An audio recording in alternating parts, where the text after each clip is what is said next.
Didik TV KPM.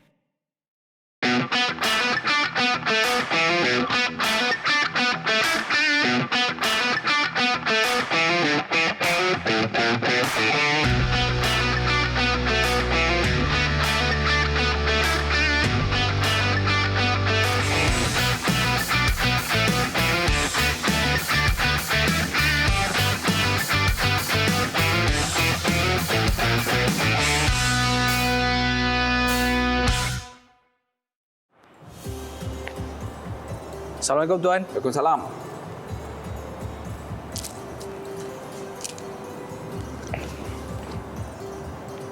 Terima kasih Tuan. Sama-sama. Oh, Aiman, kejap. Ya Tuan. Kenapa saya panggil Aiman? Tak tahu Tuan. Okey. Sebenarnya untuk maklumat Aiman, bila penyapa menyarungkan pingat ataupun apa-apa kepada Aiman, Aiman tak boleh buang. Terus pakai hingga ke tempat itu. Oh, saya minta maaf Tuan. Saya baru tahu dan saya tak banyak benda yang saya tak tahu Tuan. Tuan. Aiman belajar kan? Kita masih lagi belajar.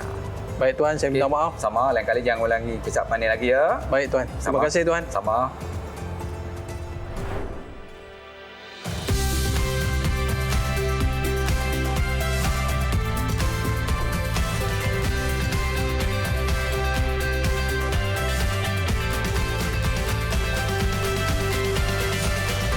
Assalamualaikum warahmatullahi wabarakatuh dan salam sejahtera diucapkan kepada seluruh penonton Didik TV KPM. Anda bersama saya Aiman Syufian Azman dalam badan beruniform Didik TV.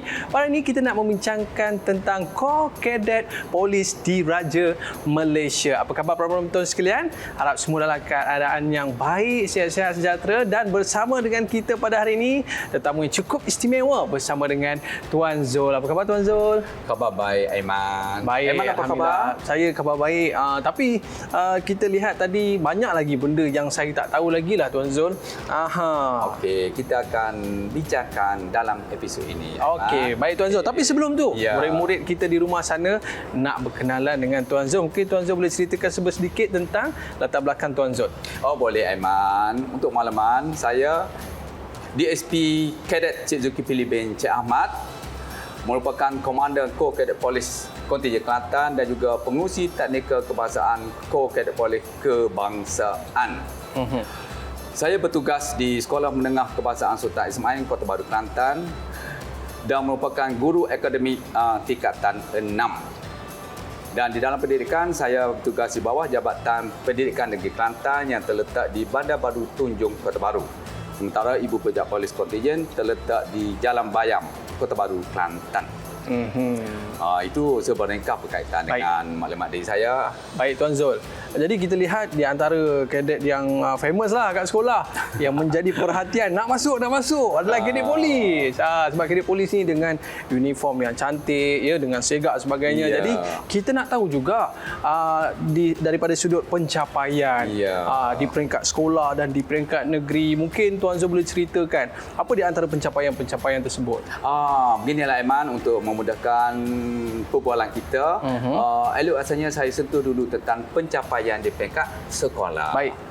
Jadi untuk makluman Aiman, di sekolah dia ada 3 jenis badan beruniform, iaitu badan kerajaan termasuklah kadet polis, kadet bomber dan lain-lain. Itu ialah di bawah badan kerajaan ataupun kita panggil GO.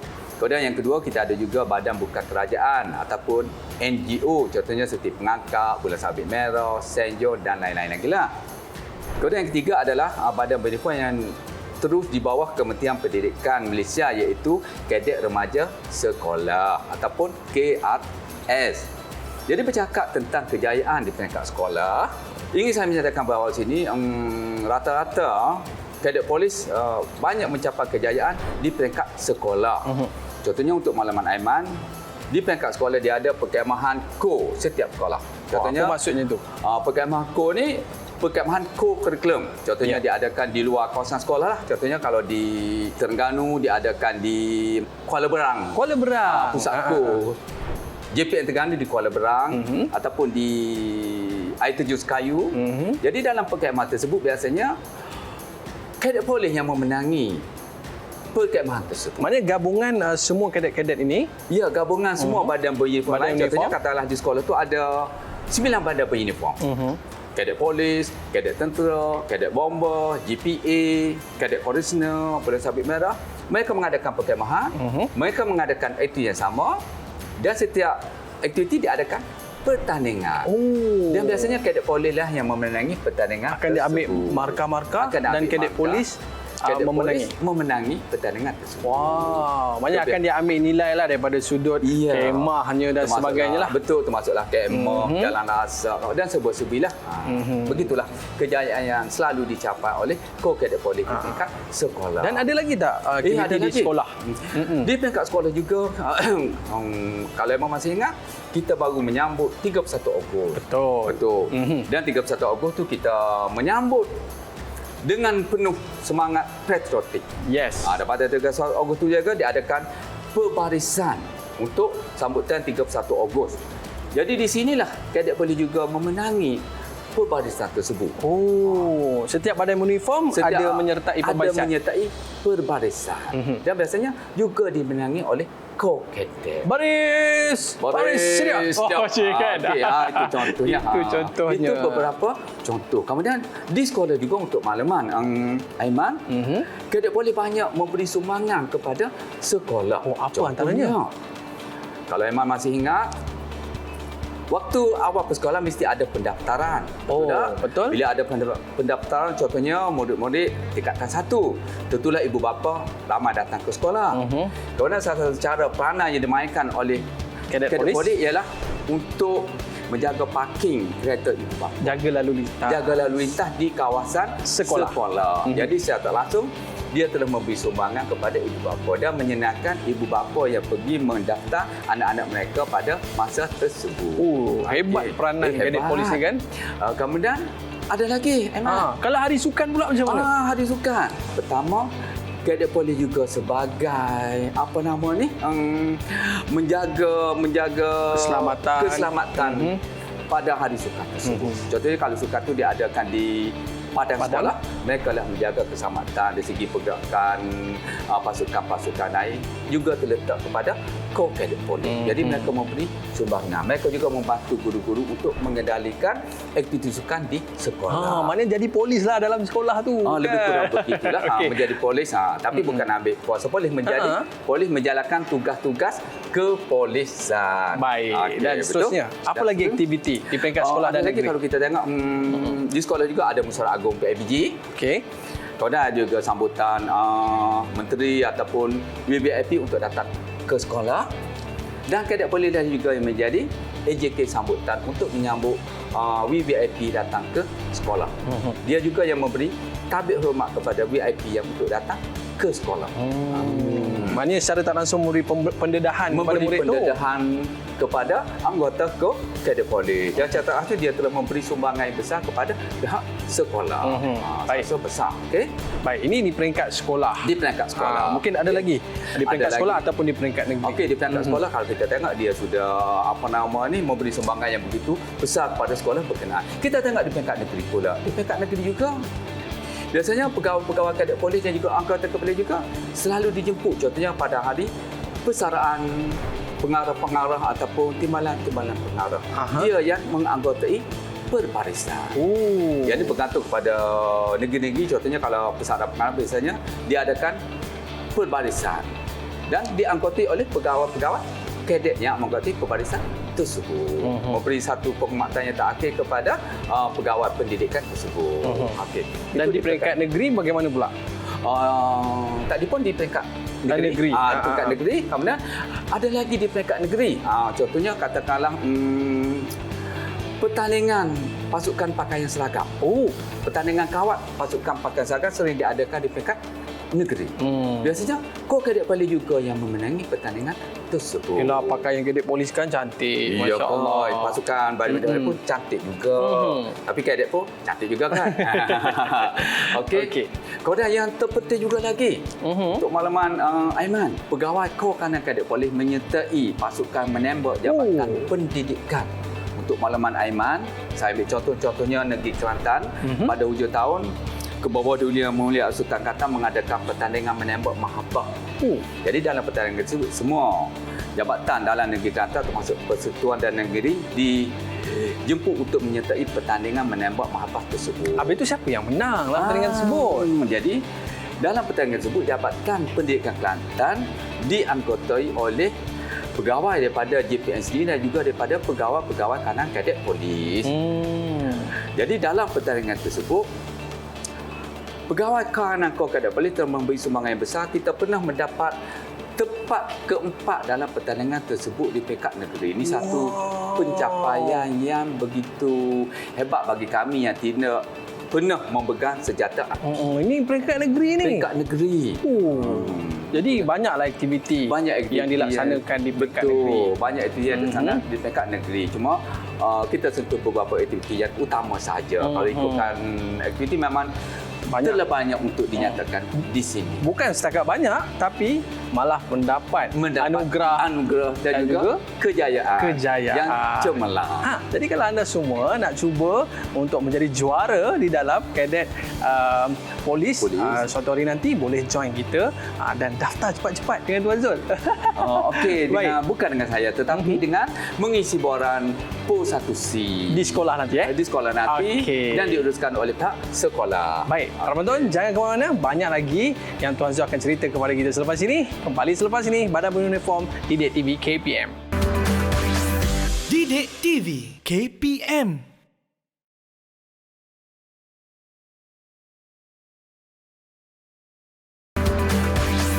Didik TV KPM. Baiklah, kembali bersama saya Aiman Sufian Azman dalam Badan Beruniform. Hari ini kita bincangkan tentang Kadet Polis di Raja Malaysia bersama dengan Tuan Zul. Okey Tuan, Kadet Polis di Raja Malaysia banyak mendapat anugerah di peringkat sekolah, di peringkat negeri. Bagaimana pula kelangsungannya di peringkat kebangsaan? Terima kasih Aiman.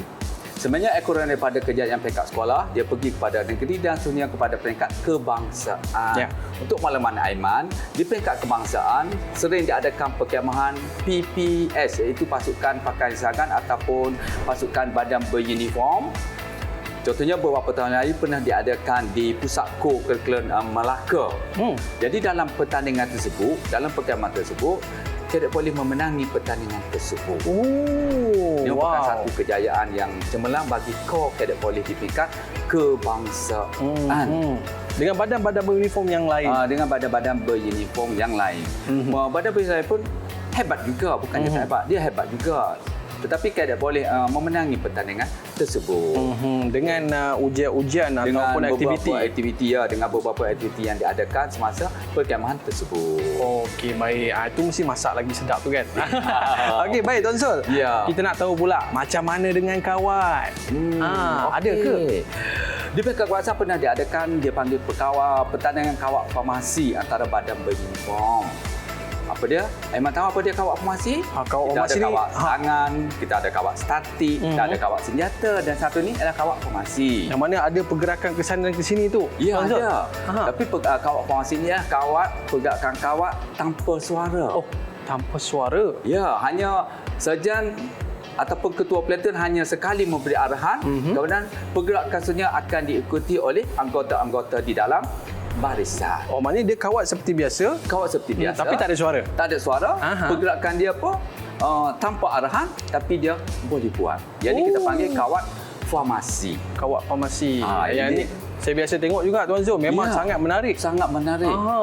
Kemudian daripada kawat formasi itu dia buat macam bunga-bunga, beberapa bunga yang menonjol. Kemudian dia berpecah, kemudian dia bercantum. Yang ini amat menyeronokkan. Dan itu perlu kepada satu yang ini memerlukan kerjasama yang baik. Kerjasama yang baik, kepada satu koordinasi yang baik. Bukan senang bagaimana untuk kita bergerak ke hadapan, bergerak ke belakang tanpa arahan. Itulah yang telah dialami oleh Kadet Polis, yang telah dikaji dan mereka memenangi dalam pertandingan tersebut. Bukan senang untuk menghasilkan satu kawat formasi yang begitu baik. Dan bagaimana pula? Ada lagi ke kejayaan-kejayaan lain di peringkat kebangsaan? Sebenarnya di peringkat kebangsaan kita ada juga macam Mara Lasa ataupun Jalan Lasa. Jalan Lasa. Apa maksudnya tu Tuan Zul? Masa Jalan Lasa ini contohnya kita berjalan ataupun kita berlari dengan membawa beban dalam beg galas. Beban lebih kurang 2 kg. Kemudian dia berjalan hampir 3 km. dan kita memenangi acara tersebut dengan jalan yang berbukit, dengan ada beberapa Cabaran-cabaran, halangan-halangan. mencabar. Dan juga kita boleh menjuarai pertandingan tersebut. Termasuk dengan badai-badai beruniform yang lain. Termasuk dengan badan-badan beruniform yang lain. Maknanya pastinya memberi satu saingan yang cukup hebat. Yang cukup hebat, betul.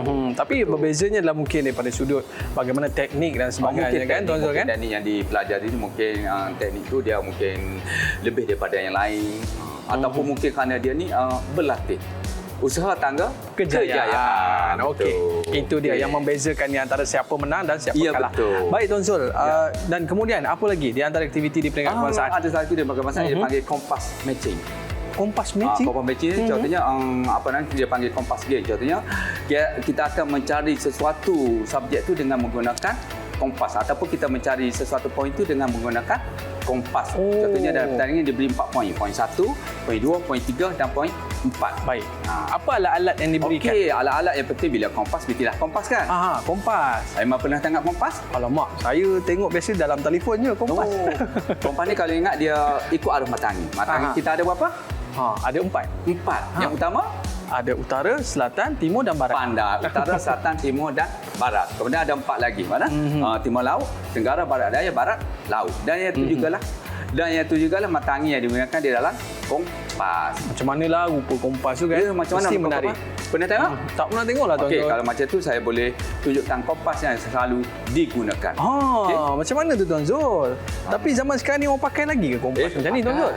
Kompas paling relevan untuk mencari bahan-bahan ataupun subjek yang tersembunyi di dalam. Ini bentuk kompas. Ini bentuk kompas. Nampak? Macam mana nak guna dia Tuan Zul? Okey, ini kompas. Nampak? Okey. Cara buka, kita buka. Buka macam ni. Okey. Kemudian masukkan ibu jari ke dalam ini. Okey, masukkan dia ni. Kemudian katakanlah dalam ni dia akan bagi arahan. Sebenarnya kompas ni kita perlu ada satu peta topo. Maknanya kita perlu ada kompas dan perlu ada plan. Peta topo. Peta topo. Okey. Jadi kemudian dia ada satu lagi protector iaitu jaka sudut. Baik. Okey, tak apa, di sini saya tunjukkan yang asas saja. Ini kompas. Daripada kompas ni katakanlah kita nak mencari satu jarak dalam mat square ni katakanlah 40 meter. Maknanya kita nak bergerak. Kita nak bergerak 40 meter. Biasanya kalau 40 meter tu kali 3 bermaksud 120 tapak langkah. Langkah. Kemudian daripada sini kita tenang. Maksud kita tenang ni kita tengok yang belakang ni sama yang garisan ni itu tenang. Okey. Tengok lurus Tengok lurus, kemudian kita berjalan, kita bilang langkah, anggaran langkah 120 langkah. Baik, kita akan jumpa lah benda tu dengan berpandukan peta. Ini saya contoh. Maknanya kalau di dalam kalau kita lihat dalam aktiviti polis di dalam hutan sendiri pun memang menggunakan kompas untuk bergerak. Kompas. Jadi kompas ni amat penting. Maknanya dalam yang mencari sesuatu mungkin ada berlakunya jenayah dan sebagainya dalam hutan. Orang hilang apa dengan menggunakan kompas. Jadi kompas ni amat relevan dalam kita untuk mencari sesuatu di dalam hutan. Okey, sebab baik. kita tahu negara kita ialah terdiri daripada bukit-bukit dan juga gunung ganas. Walaupun sekarang ni kita dah ada moden, moden betul. Tapi kita tetap menggunakan ini. Kita tetap menggunakan kompas untuk mendapatkan tempat yang tepat di dalam hutan. Okay. Baik Tuan Zul, terima kasih. Baru saya dapat tengok rupanya ini alat yang kita gunakan. Okey, boleh saya simpan. Baik, dan seterusnya Tuan Zul. Okey. Apa lagi yang kita dapat kongsikan di peringkat kebangsaan ni? Okey, di peringkat kebangsaan sebenarnya di samping kompas sudah apa nama ni, kita juga ada pertandingan rentas halangan. Contohnya benda ni kita boleh dapati kalau di kamp tentera, betul, kamp PGA di Komando 29 Ulu kita ada benda-benda begini. Jadi anggota kadet pula pernah menyertai rentas halangan.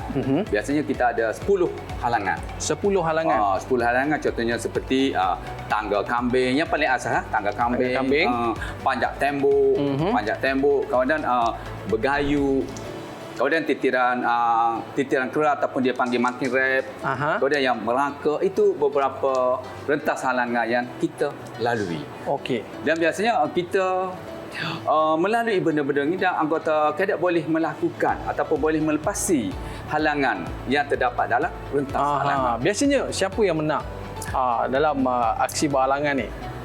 Biasanya kadet polis juga. Kadet polis juga. Masya-Allah. Biasanya lah. Tapi Tuan Zul diambil masa yang terpantas Ya, okey. Katakanlah dalam rentang halangan ni dia berkumpulan. Katakanlah rentang halangan ni 5 orang. Itu kita kena bila di kisah penamat tu kita bilang yang 5 ni mesti sampai. Dikira pemenang. Oh, dalam Katakanlah kalau masa satu kumpulan, seorang sampai. Tiba-tiba 4 orang lagi tak sampai. Tak dikira. Dia dikira dalam bentuk grupi. Maknanya dilihat kerja berpasukan. Ya, dalam tu perlunya kerja berpasukan. Contohnya macam Eman. Eman boleh panjat tembok. Aha, boleh. Kalau Eman tak boleh panjat tembok, mungkin orang lain akan bantu Eman, tolong Eman untuk panjat tembok. Itulah elemen kerjasama amat dititik beratkan dalam rentas halangan. Dan saya yakin murid-murid kita di rumah tu memang suka aktiviti macam ni Tuan Zul. Oh, betul. Jadi kita nak bicarakan dengan lebih panjang lebar berkaitan dengan kejayaan Korps Kadet Polis di Raja Malaysia ni. Kita nak berehat seketika dulu Tuan Zul. Boleh. Baik, para penonton, murid-murid jangan ke mana-mana, kembali selepas ini dalam Badan Beruniform Didik TV KPM. Didik TV KPM.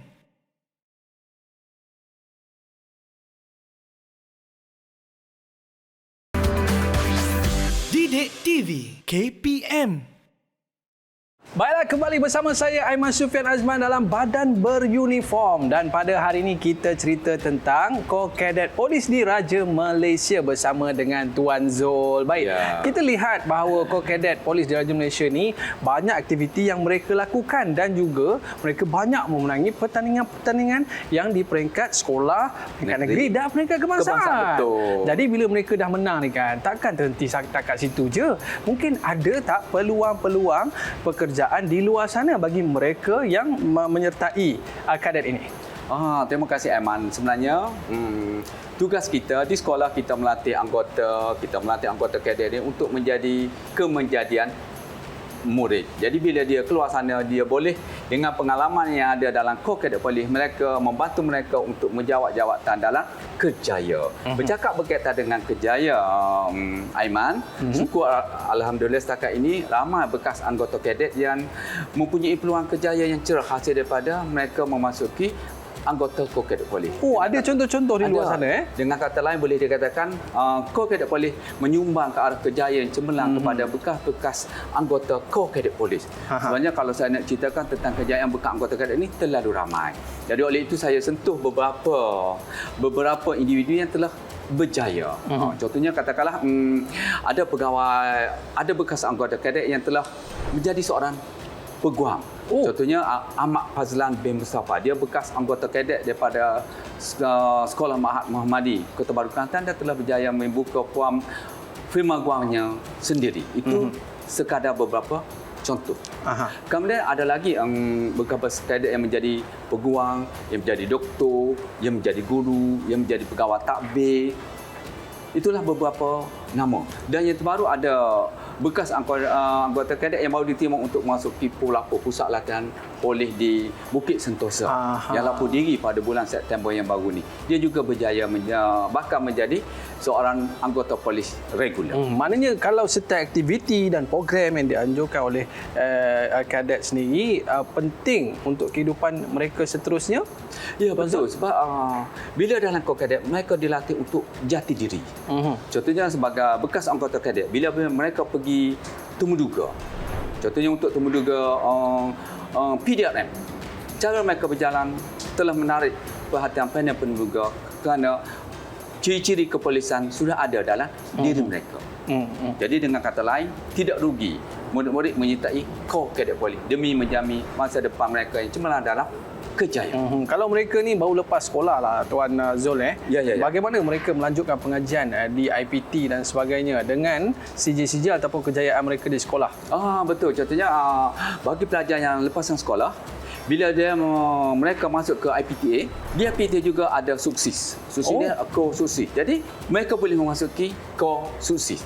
Jadi untuk makluman Aiman, IPTA di Malaysia ni ada 19 yang telah menubuhkan sukses, sementara UiTM ada 13 cawangan UiTM dalam Malaysia ni yang menubuhkan ko-sukses. Dan ko-sukses ni amat penting kepada pelajar sebab bila dia menganggotai atau menyertai ko-sukses di peringkat universiti, peluang mereka untuk menjawat jawatan sebagai pegawai tidak terbuka luas. Kita tengok. Jadi asasnya adalah kadet di sekolah. Maknanya banyaklah peluang yang cerah bila mana saya menyertai co-cadet polis di Raja Malaysia ni. Tapi itulah mak saya kata cuba kurangkan sikit aktiviti kurikulum ni, fokus kepada pelajaran ni. Jadi apa pandangan Tuan Zul? Sebenarnya begini Aiman, sebenarnya segala aktiviti kurikulum termasuklah badan beruniform, sukan dan permainan, kelab dan persatuan, semuanya tu akan ditulis ataupun dinilai dalam PAJSK. Iaitu pentaksiran aktiviti jasmani, sukan dan co-curriculum. Contohnya jika faham menyertai aktiviti di peringkat negeri, maka dia lebih tinggi lagi. Di peringkat kawasan, paling tinggi. Jadi markah tu akan dicatat. Dan bila diguna markah ni, iaitu bila kita tamat persekolahan, bila kita nak memohon untuk memasuki mana-mana IPTA, markah ni akan dikira. Dengan kata lain, markah ni akan membantu kita untuk kemasukan ke mana-mana IPTA dalam Malaysia. Maknanya kalau saya sertai aktiviti-aktiviti di co-cadet Polis Raja Malaysia ni akan membantu saya bila nak masuk universiti nanti, Tuan ya? Betul. Betul. Ini kelebihan-kelebihan yang kita dapat. Baik, Tuan Zul, mungkin kita nak tahu lagi apakah peluang-peluang yang ada pada mereka yang menyertai co-cadet Polis Raja Malaysia ni? Kami di kontingen kami ada rekod tentang mana kami pernah membuat satu analisis ataupun buat catatan ataupun membuat rekod tentang bekas-bekas pelajar yang menjadi co-cadet polis ni ke mana hala tuju dia selepas mereka tamat persekolahan. Dan daripada rekod kita, ramai bekas pelajar ni yang menjawat jawatan penting dalam penglibatan awam di negara kita Malaysia. Ini adalah hasil daripada jati diri yang mereka alami di peringkat sekolah dahulu. Baik. Jadi mungkin Tuan Zul boleh ceritakan sikit, ada tak kesan daripada mereka yang menganggotai co-cadet Polis Raja Malaysia ni kepada pembelajaran mereka? Ada. Sebenarnya hasil daripada pembelajaran ni, contohnya bila kita berkawak. Sebenarnya berkawak ni secara langsung telah menambahkan kecergasan otak kita. Jadi bila siang hari mereka berkawak, pada malam bila mereka menelaah pelajaran, fikiran mereka akan menjadi lebih segar dan cergas dan mereka boleh mengerti apa yang mereka pelajari. Jadi secara langsungnya otak yang sihat datang daripada akal yang cergas. Otak yang cergas datang daripada. Itu Tuan Zul yang ajar saya dulu. Sihat. Betul balik. Tuan Zul, kalau macam saya ni kan dah menyertai dah sebagai anggota co-cadet Polis Raja Malaysia. Kalaulah mana tahulah satu hari nanti saya nak jadi seorang polis. Inspektor polis. Inspektor polis. Mungkin apa kriteria yang perlu saya ada? Kriteria pertama ialah dari segi fizikal. Tinggi 5 kaki 2 inci. Kemudian berat badan semua itu akan diambil kira. Contohnya bila untuk temuduga, benda-benda akan diukur. Contohnya dari segi fizikal. Macam badan saya ni boleh ke Tuan Zul? Sebenarnya kalau lihat dari segi secara zahirnya memang ni dah lebih daripada layak. Tapi walaupun bagaimanapun kita perlu ukur dada. Contohnya dada paling kurang 32 dan buka 34. Okey, baik. Maknanya kena ada satu orang kata ukuran yang sesuai untuk menjadi anggota polis. Itu merupakan satu syarat yang paling asas.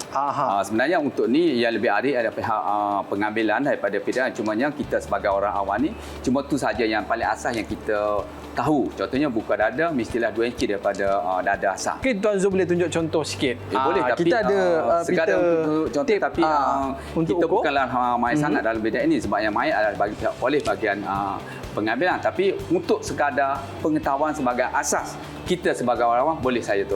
Boleh Tuan Zul? Boleh. Silakan. Berdiri dekat sini boleh? Dekat sini Tuan Zul. Baiklah. Biasanya kita ukur dada. Bahagian perut kita ukur dada saja. Ukur dada saja. Okey, Tuan Zul. Biasanya begini ya. Berapa ukuran tadi Tuan Zul? Ukuran tadi 32. Lepaslah harapnya. Lepas. Kita tengok ukur dada. Sekarang dada Aiman 36. Maksud dah lebih daripada mencukupi. 36 itu masa biasa. Kemudian satu lagi masa kembang dia mesti 2 inci lebih. Kita ukur masa kembang. Masa kembang pula. Kita ukur masa kembang. Tarik nafas. Masa kembang ni ialah tarik nafas. Tarik nafas. Lagi. Kuat lagi. Kejap ya. Okey, tarik nafas lagi. Oh, masa tarik nafas ialah 38.5. Oh, Bermaksud alhamdulillah. sudah berjaya, sudah melepasi syarat yang paling asas. Dan ingat ini merupakan paling asas, bukannya spesifik lagi. Syarat yang paling asas untuk pengetahuan kita sebagai orang awam. Maknanya nak nampaklah kepahlawanan tu. Nampak kepahlawanan. Baik. Jadi itu di antara kriteria yang perlu ada untuk menjadi seorang polis. Ya, betul. Betul, Okey, betul. betul. Baik. Mungkin ada perkara-perkara yang menarik yang Tuan Zul nak kongsikan kepada kita semua, penonton-penonton di rumah, berkaitan dengan Ko-Kadet Polis di Raja Malaysia. Sebenarnya untuk makluman, sebenarnya banyak perkara menarik yang kita ingin kongsikan tentang Ko-Kadet Polis di Raja Malaysia. Okey. Pertamanya saya menggalakkanlah agar pelajar-pelajar sekolah menyertai Ko-Kadet Polis kerana dengan menyertai boleh menguatkan jati diri kita dan boleh menanamkan semangat cintakan kepada negara. Dan yang paling penting, Ko-Kadet Polis boleh membantu untuk kita menceburi kejayaan yang lebih cemerlang bila kita berada di alam ataupun bila kita selepas pembelajaran di universiti, sebab kita menerima asas di peringkat sekolah. Itulah harapan saya. Adakah dengan kadet polis ini membentuk jati diri murid-murid kita jadi orang yang berdisiplin, orang jaga masa, boleh jadi pemimpin dan sebagainya? Betul. Sebab kalau kita tengok pada asas, dari segi kurikulum kita adalah yang pertama adalah untuk membentuk jati diri. Jadi melalui aktiviti yang disertai itu secara tak langsung telah menambah jati diri pelajar ataupun murid, contohnya seperti ketepatan masa, ketahanan mental dan fizikal, dan juga berkomunikasi dengan masyarakat. Semuanya diterapkan semasa mereka di bangku sekolah, semasa dalam menyertai aktiviti Ko-Kadet Polis. Jadi secara tak langsung, Ko-Kadet Polis telah menambahkan jati diri anggota Ko-Kadet Polis. Mungkin Tuan Zul boleh bagi tahu kepada murid-murid kita di rumah macam mana nak menyertai Ko-Kadet Polis di Raja Malaysia ni? Sebabnya kita dah maklum dulu, untuk menyertai Ko-Kadet Polis di Raja Malaysia ni di sekolah mestilah melepasi syarat-syarat sebagaimana yang dinyatakan.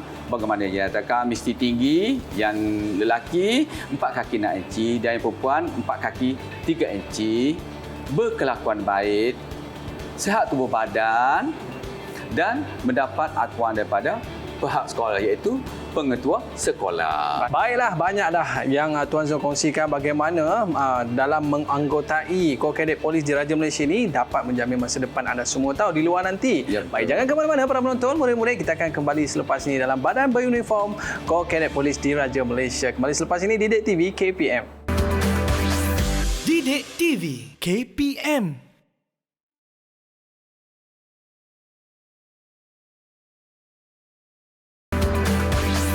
Didik TV KPM.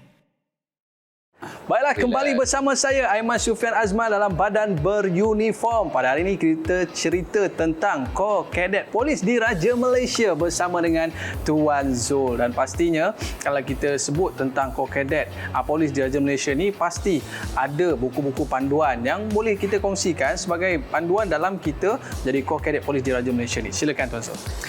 Sebenarnya di peringkat kebangsaan kita telah menghasilkan satu buku panduan latihan untuk Ko-Kadet Polis di Raja Malaysia. Sebenarnya daripada buku ini, pegawai kadet ataupun guru ataupun pegawai-pegawai di PPD, di JBM boleh merujuk kepada buku ini tentang pengurusan Ko-Kadet Polis di sekolah masing-masing, di daerah masing-masing dan juga di negeri masing-masing. Apa di antara intipati yang penting dalam buku sebenarnya ini? Kalau nak tahu intipati, saya rasa lebih baik saya tunjuk buku tersebut kepada Aiman dan juga kepada audien. Boleh? Okey. Jadi buku yang ini ada di sekolah. Untuk makluman, buku ni diadakan ke sekolah pada tahun pada tahun 2016 ke seluruh negeri di Malaysia, dan buku ni dijadikan sebagai panduan. Jadi untuk makluman, buku ni juga mengambil masa yang agak lama untuk menyiapkannya. Kita ada bacaan kali pertama, bacaan kali kedua, kemudian kita ada proofreading, barulah buku ni dicetak. Jadi di antara bukannya sisi senang penting untuk menghasilkan buku ini ya. Betul. Dan Tuan Zul ni di antara salah seorang daripada yang terlibat. Untuk makluman, saya berserta dengan Puan Azira merupakan dua orang penulis daripada buku ini. Jadi buku ini adalah perkongsian semua PT di Malaysia dan kami merupakan salah seorang daripada penyumbang kepada penghasilan buku ini. Baik, apa yang menarik dalam buku ni Tuan Zul? Yang menarik buku ini ialah buku ni dah lama dah, sebab dulu pun logo ni buku ni dihasilkan pada tahun mula ditulis pada tahun 2013 dan mula diterbitkan pada tahun 2016, iaitu mengambil masa hampir 3 tahun sebab kita mesti rujuk kepada dari segi perundangan, dari segi akta, agar apa yang kita tulis ini adalah tidak bercanggah dengan dasar-dasar yang ada. Baik. Jadi kita tengok satu-satu. Cantik warna buku ni. Buku panduan dan latihan Kor Kadet Polis Diraja Malaysia, iaitu bahagian Ko-Curriculum dan Kesenian Kementerian Pendidikan Malaysia. Jadi kerana buku ni yang terbaru yang dijadikan sumber rujukan untuk Kor Kadet. Buku ni kalau kita tengok dari segi isi kandungannya, iaitu tentang pendahuluan, sejarah penubuhan Kor Kadet, objektif, semua adanya. Objektif, kemudian punca kuasa, kemudian organisasi, kemudian permohonan sebagai anggota kadet, tapisan keselamatan, puasa melantik, syarat-syarat kelayakan, kemudian perkhidmatan, kemudian kenaikan pangkat. Bahawa itu dan kadet pun ada kenaikan pangkat juga. Kenaikan pangkat sebagaimana yang diceritakan terdahulu. Kemudian peletakan jawatan pun ada juga. Contohnya jika anggota kadet masuk kadet, tiba-tiba dia nak berhenti. Dia tak boleh berhenti sesuka hati begitu. Dia kena ada cara-cara peletakan jawatan. Banyak intipati yang ada dalam buku ini menjadi panduan. Baik. Dan Tuan Zul, dan sudah semestinya dalam kita melahirkan seorang kadet yang berkualiti, pasti ada modul-modul yang menarik yang dibawakan kepada anggota kadet itu sendiri. Tuan Zul, boleh cerita tentang modul tu? Okey, di samping kita menghasilkan buku kadet, kita juga menghasilkan modul latihan. Modul latihan ni contohnya katakanlah kalau bila ada kursus. Dalam kursus tu kita ada segi metodologi, kita ada teori dan kita ada praktikal. Jadi benda-benda ni iaitu teori dan praktikal. Contohnya dari segi ceramah merupakan teori, kawak merupakan praktikal. Jadi seimbang antara teori dan praktikal. Jadi bila kita adakan kursus, modul ni yang kita gunakan. Dan benda ni juga dibentuk ataupun dihasilkan gabungan daripada idea semua PT kebangsaan yang ada. Jadi apa yang kita buat tu adalah dipersetujui ataupun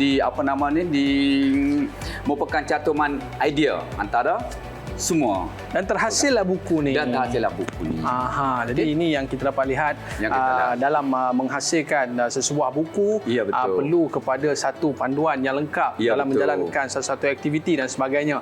Baik, Tuan Zul, pastinya kalau kita melihatkan akan modul ini, satu benda yang cukup penting. Mungkin Tuan Zul memikirkan satu modul yang cukup berkesan dalam melahirkan murid-murid yang berkualiti. Bila kita menghasilkan modul ni, kita tidak boleh lari daripada matlamat asal kita, iaitu kurikulum. Kita tidak boleh daripada kurikulum Kor Kadet Polis.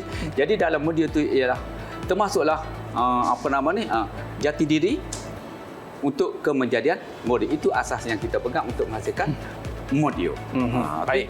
Dan kalau kita lihat aktiviti-aktiviti yang dilaksanakan oleh Kor Kadet Polis ni memang cukup banyak. Ya, betul. Tadi bila kita sebut aktiviti, maklumlah mestilah perlukan kewangan, perlukan duit dan sebagainya. Dan juga kalau kita tengok untuk membeli kelengkapan baju Kor Kadet Polis itu sendiri makan jumlah yang perlu dikeluarkan. Jadi bagaimana dengan dana yang dikumpul oleh Kor Kadet Polis Diraja Malaysia? Untuk makluman Aiman, sebenarnya dalam Kor Kadet Polis ini ada juga uniform ataupun bahagian tertentu yang ditanggung oleh PDRN, ada juga yang ditanggung oleh Kementerian Pendidikan Malaysia. Walau bagaimanapun, kita digalakkan untuk mencari juga dana untuk menampung mana-mana keperluan yang diperlukan. Jadi bila menyentuh tentang dana, setiap kadet polis di negeri masing-masing telah berusaha untuk mencari dana ataupun untuk mengisi tabung kadet polis di negeri masing-masing. Okey, mungkin Tuan Zul boleh ceritakan sikit tentang bagaimana dengan gabungan dengan ibu bapa. Adakah mendapat sambutan ataupun Mendapat mak ayah sambutan. sendiri pun nak jadi kadet polis juga? Boleh. Okey, menyentuh tentang dana tadi memang kita pun mendapat sokongan daripada ibu bapa. Contohnya katalah saya ambil contoh di kontingen Kelantan untuk mencari dana mereka mengadakan satu aktiviti iaitu pesta buku. Oh, Jadi di samping kita mencari dana, kita juga boleh mengisi tabung keuangan kadet polis. Jadi dengan tabung itulah kita boleh menggunakan tabung tersebut untuk aktiviti kadet polis sepanjang tahun tersebut. ini keberkesanan. Jadi keberkesanan. Jadi secara tak langsungnya kita ada, macam Aiman kata, kita ada punca keuangan untuk menjalankan aktiviti di samping kita mendapat bantuan ataupun peruntukan daripada badan induk dan juga daripada Kementerian Pendidikan sendiri. Mungkin kesan daripada Kadet Polis Diraja Malaysia ni kan, anak-anak di rumah boleh solat tepati waktu kan, anak-anak di rumah boleh berdisiplin, Betul. pergi sekolah awal waktu dan sebagainya. Betul Tuan Zul? Mungkin ada tak sedikit harapan lah Okey. daripada Tuan Zul kepada murid-murid kita yang sedang Ya, menonton betul. ni, yang semangat ni nak Ya. menyertai Kadet Polis Diraja Malaysia ni Tuan Zul? Pertama, harapan saya kepada pelajar-pelajar di luar sana ataupun murid-murid menyertailah kadet polis, sebab kadet polis boleh membentuk jati diri pelajar. Contohnya kita boleh menempati masa, kita boleh mendengar arahan, dan yang penting kita boleh mendisiplinkan diri kita.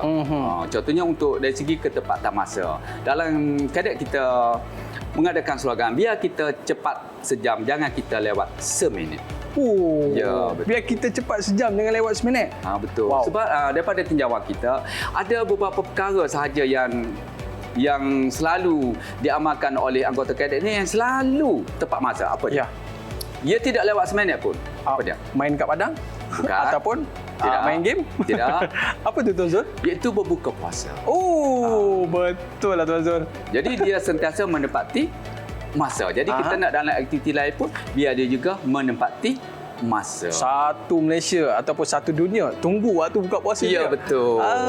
Okey, baik Tuan Zul. Okey. Mungkin Tuan Zul sebagai guru dan juga menjiwai, Ya, orang betul. kata sebagai seorang polis. Ya, betul.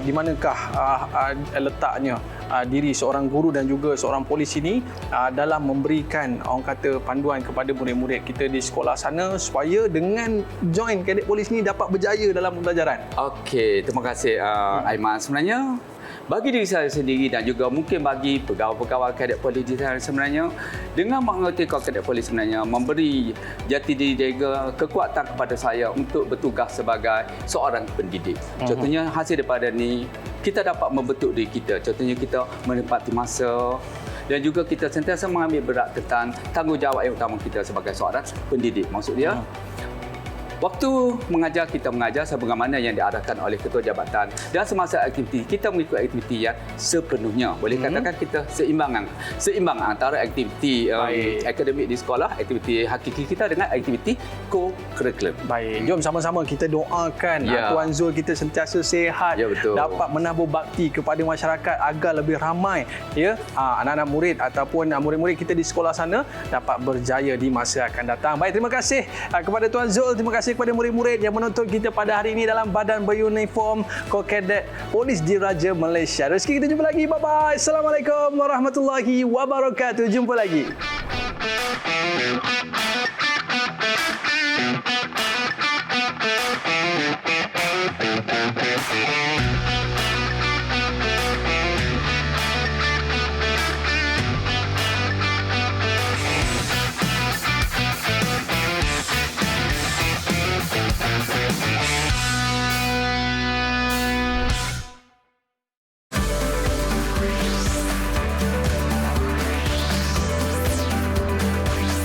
Didik TV KPM